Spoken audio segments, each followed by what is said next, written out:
Yo, what's up, y'all?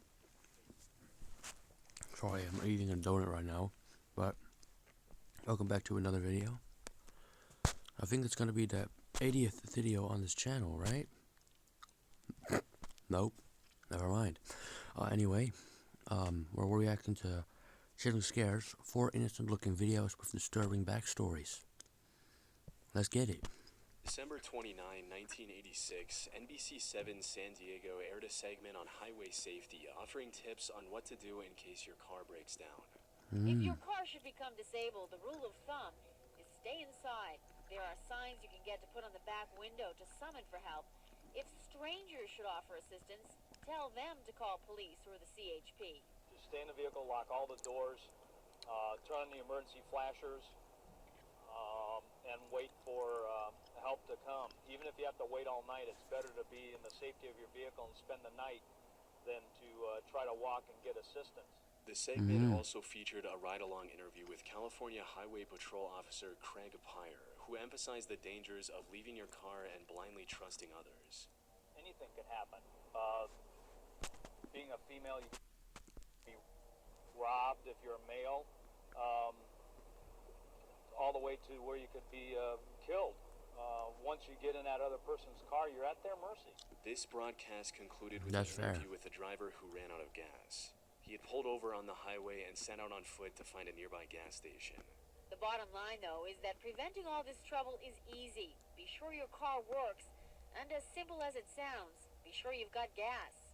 Because even if you're lucky enough to get some, you still may be taking your life in your own hands.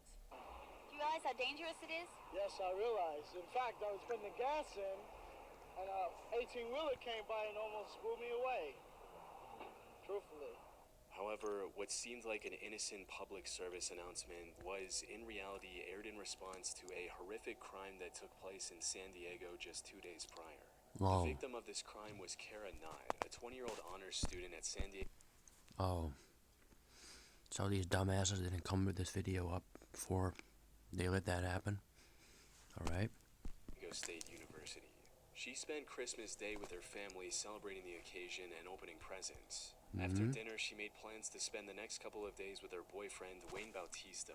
Wayne had severe flu at the time, and Kara wanted to nurse him back to health. So she drove to his house and stayed there for the next 2 days. My bad. On the 27th of December at around 8 p.m., she called her father, Sam Knott, from her boyfriend's place to let him know that she was on her way home. The drive from Wayne's house should have taken about 30 minutes, but when 2 hours passed with no sign of her, her parents began to worry. At around 10 p.m., Sam suddenly got up from his chair and said to his wife, "I'm gonna go find Kara." With that, he drove to Wayne's house, hoping that Kara would still be there. Unfortunately, Wayne told him that she left soon after she called Sam, and he had no idea where she was. Members of her family and Wayne began looking for her along the route she should have taken back home. However, despite driving around all night, they found nothing that could give them any insight into her whereabouts. Kara had vanished without a trace.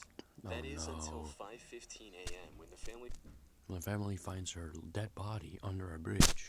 Decided to drive down the Mercy Road exit ramp off of I-15. There, they found Kara's white Volkswagen Beetle. The driver's side window was halfway down, the keys were still in the ignition, and all of her belongings were still in the car. But there were no signs of Kara herself. The family reported this find to the police, who quickly began searching the area. Not long after this search began, they found Kara's lifeless body 70 feet below a nearby bridge. Later, How the fuck did I know that? I swear to God, I'm not a time traveler. I wasn't born when this happened. medical examination of her body revealed that she had rope burns around her neck and a mysterious round injury above one of her eyes. After a complete analysis of her injuries, the coroner concluded that she had been strangled before being thrown from the bridge. Other than these injuries, there were no signs of anything being done to Kara. This made it extremely difficult. At least she didn't get fucked to death. My bad. For investigators to pinpoint the killer's motive behind this horrific crime. There were no signs of someone else being in the car either, which also made it difficult to determine why she would drive off the main highway down an abandoned exit on her own. Kara's boyfriend was the last person who saw her alive. This made him the lead suspect in her murder, but he was soon cleared of any suspicion since he was at home recovering from the flu when the crime happened. That's the only fair. clue investigators had left was a receipt from a Chevron gas station about 15 miles from the crime scene. Kara likely stopped there on her way back. Unfortunately, questioning the gas station employees failed to uncover any new leads, leaving investigators with zero clues for where to look next.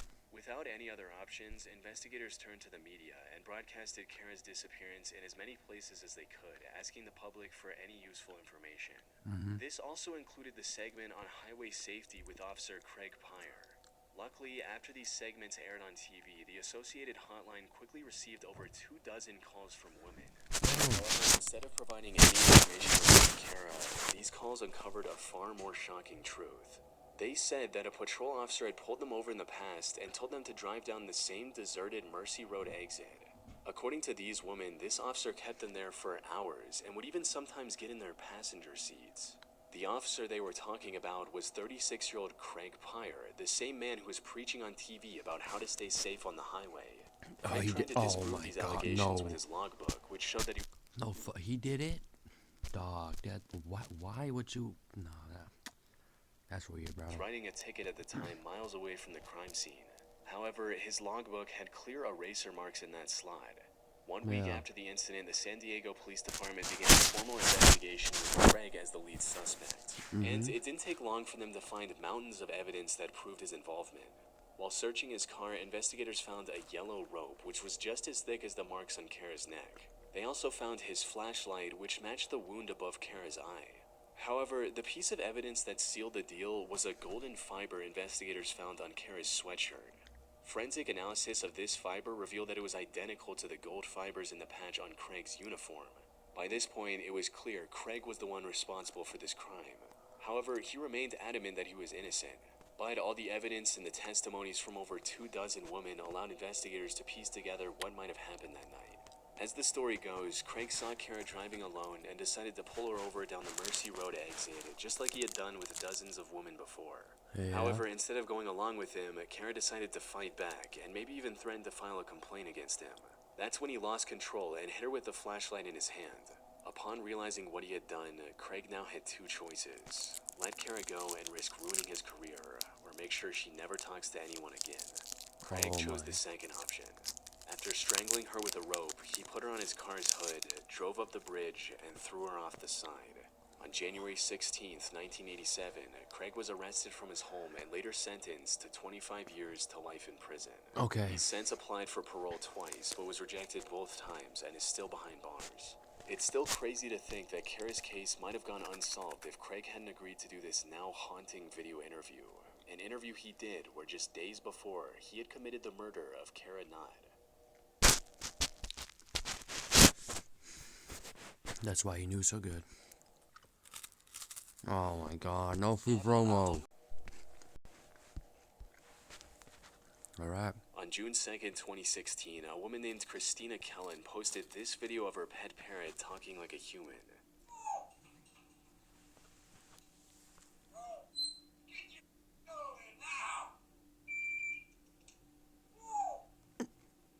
What?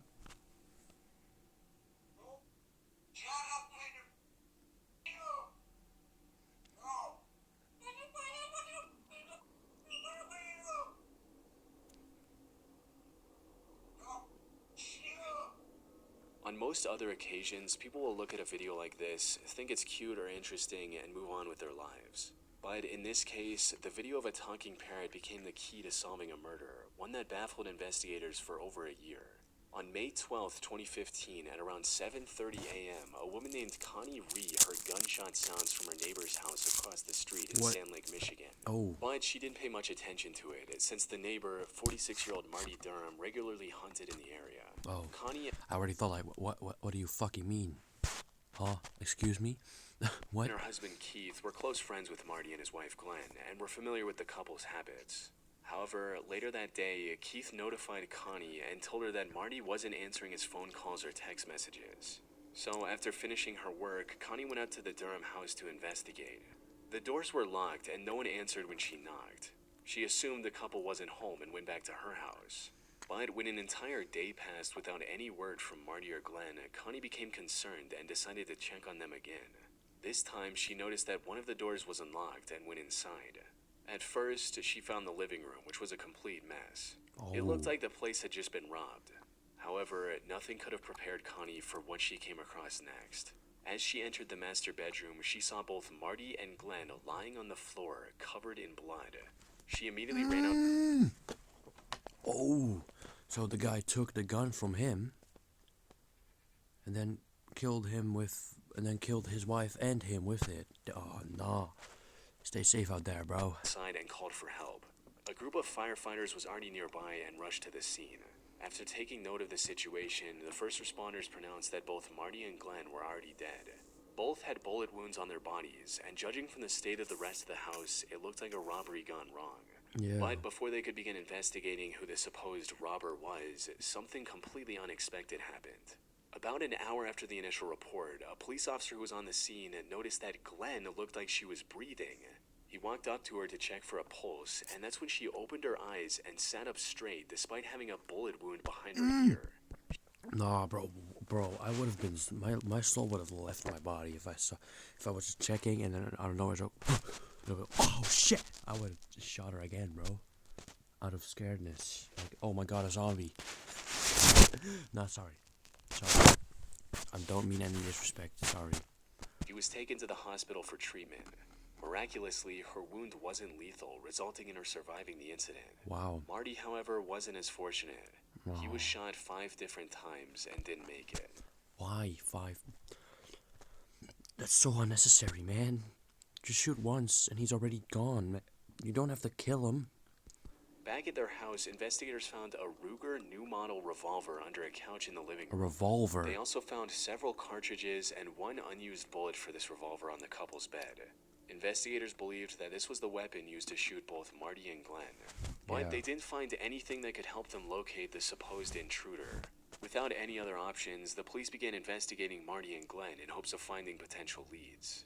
That's when they made a chilling discovery. Oh, wow. Glenn's phone record showed that on May 11th, 2 days before Marty's body was discovered, she texted her mother saying, "Love you, sorry."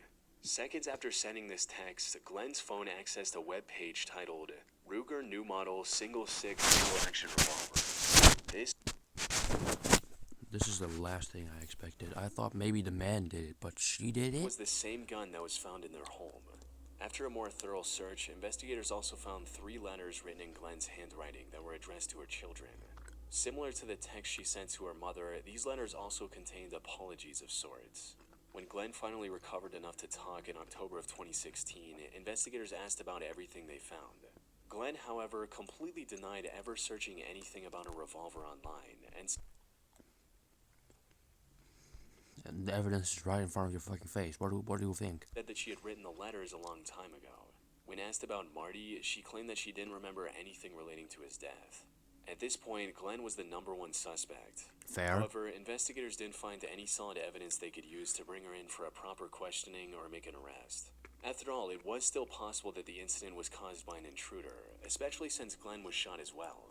This left Marty's case at a standstill, and it remained that way until June of 2016, when, out of all things, a talking parrot single-handedly solved the case.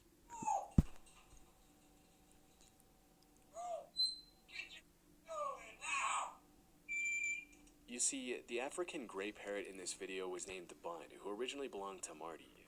He was later handed over to Marty's ex-wife, Christina, after his death. The thing about this parrot is that he was in the house when everything went down and witnessed everything. For those who don't know, African gray parrots are among the most intelligent parrot species. They're great at imitating human speech and even understanding the meanings of some words. They're also more likely to repeat what they heard during a high-stress situation. This is why, while in the care of Christina, Bud kept repeating what he heard on that day over and over again. Oh no. Probably about a month or so after Bud got here, I would hear him scream and squawk, and it would happen a lot at nighttime. But then one day, literally, he just kept going over and over again, the same "oh," and it sounded like 2 different voices. And I was just so freaked out that I took it upon myself to record it. If we go back to the video of him speaking, we can make out what sounds like an argument between Glenn and Marty.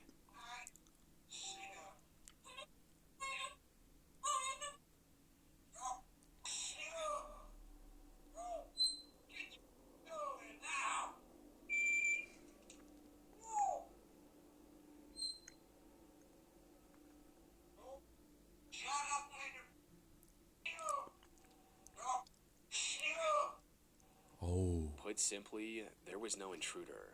Glenn and Marty had an argument where she was yelling and likely had a gun pointed at him. Oh Now, no. while this video gave necessary insight into what went down, there was no practical way to use a parrot for testimony and convict Glenn. However, this gave the investigators the confidence they needed to pursue her more intently. They took a DNA sample and later discovered matching DNA on the Ruger revolver, the supposed murder weapon. Further interrogation also revealed the whole truth of why she did what she did. Apparently, Marty had been on disability ever since getting in a car accident a few years back. That is not a fair reason at all. But he was able to make ends meet by illegally selling his prescription narcotics. He left Glenn in charge of the money he made from his drug business so she could pay off important bills like the house mortgage.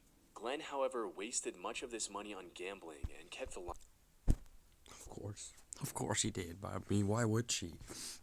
Dog, hey, if you have the money, you could double it, right?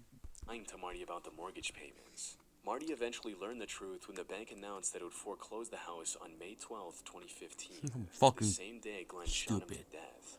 Rather than facing the consequences of her own mistake, Glenn decided it was better to orchestrate a robbery gone wrong and take her own life.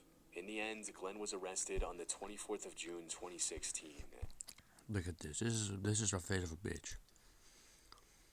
She caused the problem herself and shot his husband for it, who was first off the guy with the money that led you to all this. He was trying to help by selling, I think, parts of his body, right? Well, I mean, drugs. Doing illegal shit for you so you can pay the bills for the house because he can't walk anymore because he has no leg. And what does your dumb fucking ass do? You gamble it. Like, double it and give it to the next person, bro. This is not TikTok. And then shoot him for it. For your own mistake. That's bullshit. Was later sentenced to life in prison for a crime against her own husband. Haha, Bodo. L. Bitch. On November 18, 2011, at 4th... See? I have no respect for those type of people. No respect. The man tries to help you and then you kill him for it. 3:35 a.m., Sydney Fire and Rescue Services responded to an automated fire alarm at the Quakers Hill nursing home. The fire was nothing short of a complete tragedy. As things started calming down, news outlets conducted interviews of the people involved. This included Roger Dean, a nurse who was on duty at the nursing home when the fire erupted. Hi, I'm Roger. I'm one of the nurses, and just there was a fire, and I just quickly just did what I can get. He already sound not trying to be disrespectful towards Asian people or anything like that. Not because of his accent, but the way he talks already kind of makes it suspicious. He talks like he knows that he did it. Just hear this shit. Everyone out, and the smoke is just overwhelming. But he's trying to look innocent. You can see it on his face. you know, we got a lot of people out, so that Again, no disrespect, by the way. So if he didn't do it, that's my bad. No disrespect towards Asian people. My entire family is Asian. I have my mom's family is all Indonesian. I have a family in China. So no disrespect. it's the main thing. They're saying that there's still people unaccounted for. What's happening there? I'm not sure. The deputy is she's got the list of people there, and yeah, it looks like there's still probably a few people, and the people are trying their best to get everyone out at the moment. Yeah. By the time responders Yeah. arrived at the scene, the fire had already engulfed a Damn. large portion of the building. Holy According shit. to later reports, the fire burned so intensely that even with full protective gear, some firefighters struggled to get close to the flames. What made this already dire situation even worse was that the burning ward housed bedridden dementia patients who were completely unable to escape on their own. Outside, rescue workers could hear the desperate cries for help, but were powerless. Oh my god. Really? That's fucked up. It's lighting a hospital in general on fire. Jesus. Lighting anything on fire is fucked up, but a hospital with people in there that can't do anything? That's more fucked up than fucked up. To act because of the extreme heat. Despite these difficulties, they managed to get over 100 residents to safety. That's Among good. those trying to help, however, was Roger Dean, who rushed in to secure vital medication records before firefighters stopped him from going back into the flames. What? This man was hiding a disturbing secret beneath the surface. As it turns out, Hey, I fucking told you. I fucking told you. Kills me for what, bitch? Roger was the one who started the fire in the first place. It all started with him stealing prescription medication from the nursing home by the hundreds. Just a day before I'm a fucking genius. I'm a fucking genius. the fire, security cameras caught him accessing the medication closet 36 different times during his shift to steal pills and capsules. However, his luck ran Bro's a out when drug other addict. staff members at the nursing home noticed the missing medication and reported it to the police. At this point, Roger knew it was only a matter of time before he got caught. So he lied. He came up with the horrible idea to start a fire and steal the medication records during the chaos. And while he managed to Brother. I mean, he has a brain, but like, come on. execute this plan successfully, the fire also resulted in 11 elderly residents losing their lives to the flames. After he was arrested, Roger came up with the most bizarre excuse to explain Alright, let's his hear him out. actions. Let's hear him out. It was like say I'm stopping you right there. Satan?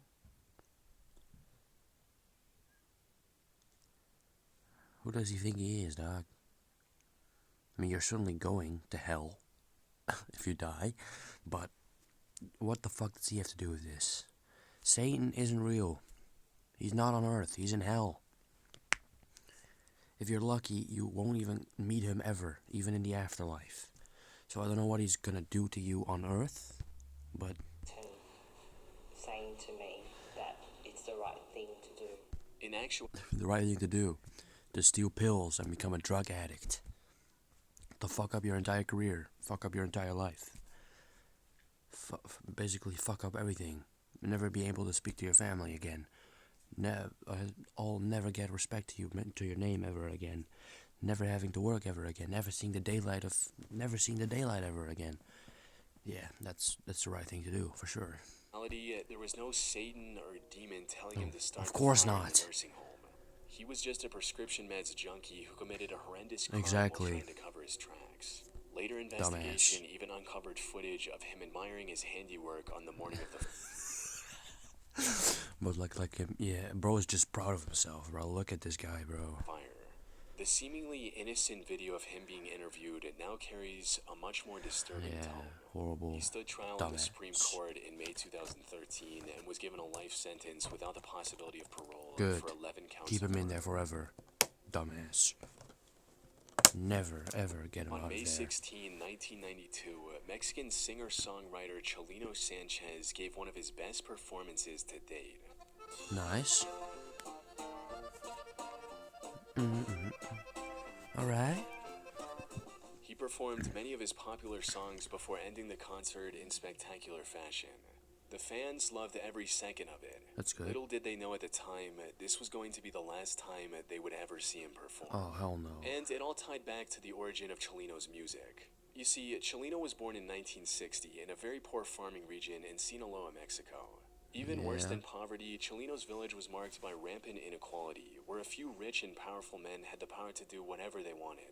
Unfortunately, Chelino experienced this inequality firsthand Yep, when a local and he's thug fucked. named El Chapo Perez assaulted one of his sisters. Ooh. However, Chelino wasn't going to let that slide. When he was just 15 years old, he spotted El Chapo at a party.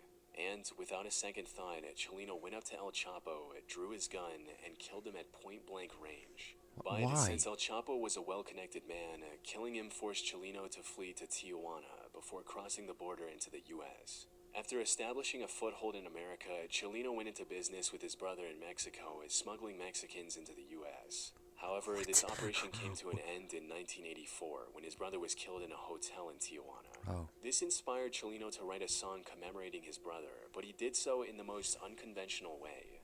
The song was written in a traditional Mexican style called corrido. For the lyrics, Chelino spoke openly about him and his brother's life, not shying away from the topics of drugs and violence. During this time, he himself ended up in prison in Tijuana.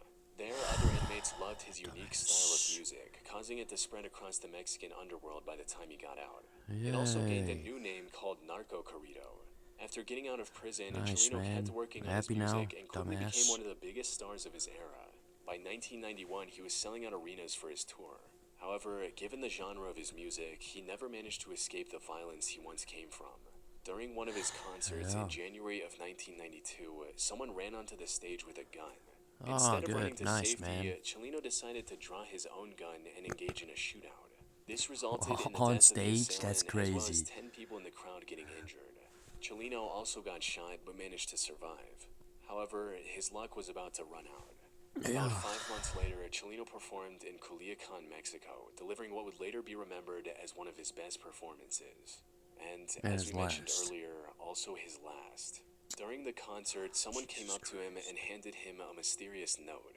In the footage from that concert, we can clearly see Chelino read the note, become visibly shaken by it, begin sweating, and stare into the crowd for a very long time before resuming the performance. Oh, he Near knew, the end bro. of this They concert, let him Chelino know made sure to that he was properly say fucked. goodbye to everyone, including his friends and fans.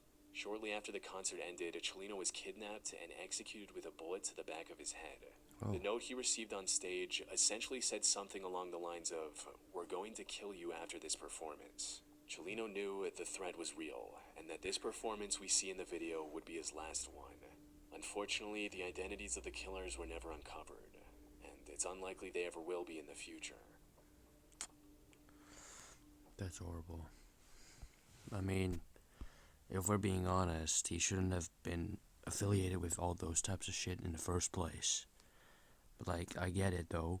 Like, you have no choice in certain states where you live. You have no choice but to, or you will be killed. Which, I understand, of course. But anyway, that was the video for today. I hope y'all enjoyed. And I'll see you next week. Bye.